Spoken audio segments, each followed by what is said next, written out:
Hello good morning guys, ಎಲ್ಲರೂ ಹೇಗಿದ್ದೀರಾ? ಚೆನ್ನಾಗಿರ್ತೀರಾ? ಚೆನ್ನಾಗಿರಲೇಬೇಕು, because ನೀವು ನೋಡ್ತಿರೋದು ಪ್ರಕೃತಿ ಗೌಡ ವ್ಲಾಗ್ಸ್.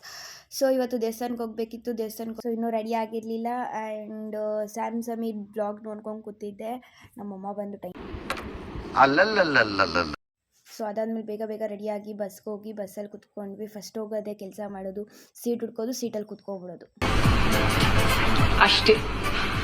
ದುರ್ಗಾ ಪರಮೇಶ್ವರಿ ದೇವಸ್ಥಾನದ ಹತ್ರ ಬಂದ್ವಿ. ಬಂದಾದಮೇಲೆ ಪೂಜೆ ಸಾಮಾನು ತೊಗೊತಿದ್ವಿ ದೇವಸ್ಥಾನಕ್ಕೆ. ತುಂಬ ಅಂದರೆ ತುಂಬ ಜನ, ತುಂಬ ರಶ್ ಇತ್ತು. ಕಾಣಿಸ್ತಿದೆ ಅಂದ್ಕೊತಿದ್ದೀನಿ, ಎಷ್ಟು ಜನ ಇದ್ರು ಗೊತ್ತಾ. ಅದಾದಮೇಲೆ ಮನೆ ಹತ್ರ ಬಂದು ನಾನು ಮತ್ತೆ ರೆಡಿಯಾಗಿ ನಮ್ಮನೆ ಹತ್ರ ಇರೋ ದೇವಸ್ಥಾನಕ್ಕೆ ಹೋಗಿದ್ದೆ. ಅಲ್ಲೂ ತುಂಬ ಜನ ಇದ್ದರು, ತುಂಬ ಅಂದರೆ ತುಂಬ ರಶ್ ಇತ್ತು. ಹೋಗೋಕ್ಕೆ ಆಗಲಿಲ್ಲ, ಆದ್ರೂ ಕಷ್ಟಪಟ್ಟು ಹೋಗಿ ಕೈ ಮುಕ್ಕೊಂಡು ಬಂದ್ವಿ. ಈ ಥರ ಮಾಡಿದರು ನಮ್ಮನೆ ಹತ್ರ ಇರೋ ದೇವಸ್ಥಾನಕ್ಕಂತೂ. ಸಖತ್ತಾಗಿ ರೆಡಿ ಮಾಡಿದರು. ಅಲ್ಲಿಂದ ಬಂದು ಏನೋ ವರ್ಕ್ ಇತ್ತು ಅಂತ ಕಂಪ್ಲೀಟ್ ಮಾಡ್ತಿದ್ದೆ. ಅಷ್ಟರಲ್ಲೇ ನಮ್ಮಮ್ಮ ಬಂದು ಬಾ, ಮನೆ ಹತ್ರನೇ ಇರೋ ಒಂದು ತರಕಾರಿ ಶಾಪ್ ಇದೆ, ಅಂದರೆ ತರಕಾರಿ ಶಾಪ್ ಥರಲ್ಲ, ಅವ್ರ ಮನೆಯಲ್ಲೇ ತರಕಾರಿನ ಬೆಳೆಸ್ತಾರೆ. ನಾನು ಹೋಗಿದ್ದೆ, ನೋಡಿ ಎಷ್ಟು ಚೆನ್ನಾಗಿತ್ತು ಅಂದರೆ ಅಷ್ಟು ಚೆನ್ನಾಗಿತ್ತು. ಆ್ಯಂಡ್ ಈ ಹೂವು ಯಾರಿಗಾದ್ರೂ ಗೊತ್ತಿದ್ರೆ ಕಮೆಂಟ್ ಸೆಕ್ಷನಲ್ಲಿ ಅಲ್ಲಿರೋ ಮೇಕೆಗಳನ್ನ ಆಟ ಆಡಿಸ್ಕೊಂಡು ಮನೆಗೆ ಬಂದು ಫಸ್ಟ್ ಹಾಲ್ ಟಿಕೆಟ್ನ ಅರ್ಧಾಕ್ದೆ ಗುರು.